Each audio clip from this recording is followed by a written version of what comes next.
ধরনের কোন রাজনৈতিক দলের সাথে যুক্ত না। যখন আমাদের পিছনের স্যারেরা গার্ড দিচ্ছিল, স্যারেদের টেনে টেনে মারছিল, তখন একটা ছাত্র হিসাবে কি করে নিজেকে আটকে রাখতে পারি? আমাদের প্রকাশ বাবুকে, আমাদের বিপ্লব বাবুকে সব ধরে ধরে মারছিল, আমাদের স্যারেদের মারছিল, মহিলাদের টেনে টেনে মারছিল। তখন আমি ধরে বললাম, আমি তো প্রাক্তনী, আমাকে কেন মারছো, আমি কেন মারছো? বলে তুই ওদের সাথে আছিস, তোকে মারবো। যখন এইটা বললাম তখন আমাকে টেনে এসে মারলো। আমি কিচ্ছু জানি না, আমি একটা প্রাক্তনী সাধারণ ছাত্র, সাধারণ স্টুডেন্ট, আমাকে ধরে মারলো। যেই তো স্যারদের এরকম করেছে বলে আমি বলেছি, তাই আমাকে মারতো। এরা সাধারণ স্টুডেন্ট এবং স্যার সবাইকে ধরে মেরেছে।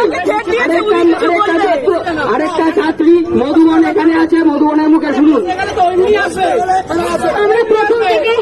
আমরা প্রথম থেকে একটি শান্তিপূর্ণ মিছিল করছিলাম।